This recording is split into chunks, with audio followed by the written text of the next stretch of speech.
Isang maulan na Sabado ng hapon, nagkaayaan kami ni Sheila sa ni Maris na pumunta muna sa SM dahil last week pa nagkikrave itong si Sheila ng pagkain dun sa Kenny Rogers. So ito, lakad muna kami ng konti, nakakita kami mga dinosaurs, ang mga nagpapapicture ng mga tao.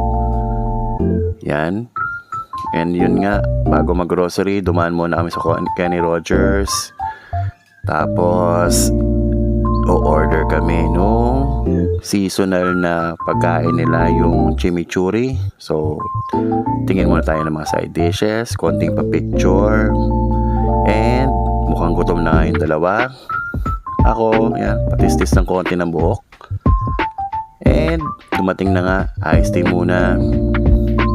And, yung mga ibang orders. Yan, corn, potatoes, and yun na nga, yung kanin, yung chicken, muffins, and kulang pa nga yung side dish namin eh. Yun. Siyempre, titikman natin, no? Chimichurri nga pala yung sauce na ginagamit ng mga tao sa Argentina saka Uruguay. And medyo spicy siya, so titikman natin. Nasa? Okay. Tingnan natin kung approved din si Sheila kasi again, last week pa siya nag-crave dito. Unang tikim, sarap!